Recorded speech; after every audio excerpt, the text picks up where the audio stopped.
Hi, I'm Rob Benneian. And I'm Kenton Wolfe. Welcome to another year of Sports Talk. Kenton, what's up first? I'll tell you who's not first, and it's the Windsor Spitfires. They are having a lot of struggles right now, Rob. Yeah, I would definitely have to agree with that. Their penalty kill's been awful. Their power play can't score. They need some help there. Yeah, I think they got a lot of new additions this year. They're not quite comfortable with each other. Their special teams have just been atrocious. The penalty kill's been awful. Can't keep the puck out of the net, and they could definitely use some help right now. You know, Joshua Hosking is their fifth overall pick from this year's draft. He could really get the ball rolling offensively for them once he gets more comfortable with the new league. Yeah, he's a high-skill player. I don't know if he's quite strong enough yet for playing against some men right now. But I think as the season progresses, I think he might become more comfortable. Maybe see a shift from right wing to center, and I think that could really help him.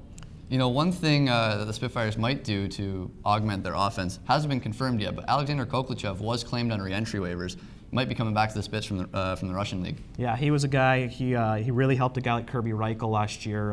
Helped him score 41 goals. So Koklachev only had 1 goal in 20 games. Was clearly struggling against some of the older guys in the KHL. And I think this move back to the OHL will not only help him as a player, but also help the Spitfires as a team. Well, you hit the nail on the head there with Kirby Reichel. Kirby Reichel set a career high with 41 goals last year, and has clearly missed him so far this year. Just 2 goals in 8 games. So he needs his little center back. Yeah, of course he does. And I think right now what we would have done had the Spitfires been struggling was we would have switched over to the NHL, but looks like we can't do that right now. Yeah, no can do this year, Kenton. Normally I agree I would be watching some Red Wings hockey, but we're in the second or third week of the lockout now. They've started to cancel regular season games, which really lets it hit home for me. Yeah, at least no games until October 24th.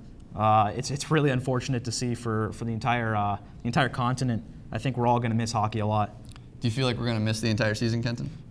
Personally, I think the players and the owners are going to reach a deal by January 1st, and we'll see a half season. You know, I was speaking to NHL insider Craig Button recently, and he felt that the lockout would come to an end sooner rather than later. I have to disagree, though. No signs of positive negotiations between the two sides, and I feel like we're going to miss the whole season. But if we do, Kenton, who do you feel like has an advantage going into this year? Well, I think we're going to see the New York Rangers come back strong again. I think they had a great season last year. Henrik Lundqvist is always a Vezina candidate. I think this is a guy who's going to carry the team. I think with a shortened season, you're going to see your usual contenders contending again. Teams like Vancouver, the Boston Bruins, and one team that could slip with the shortened season is the Detroit Red Wings. Been a perennial President's Trophy Stanley Cup contender for years now, but with the losses of a guy like Nick Lidstrom, Brad Stewart, not done much to replace them. I think they're going to struggle this year.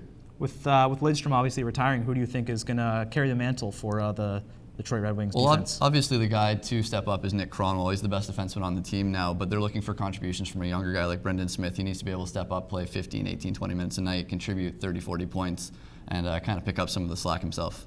A guy who probably had a disappointing season offensively last year was Pavel Datsyuk. Do you think he's going to return to that kind of form? I do. A lot of that was injuries, and he's getting up there in age. He's 33, 34 now, I believe, and he was hampered by a wrist injury most of last year. And for a guy whose stick work is the biggest part of his game, I would say he needs to be able to move those wrists the way he can. Other big offensive contributions came from a guy like Henrik Zetterberg, Valtteri Filppula.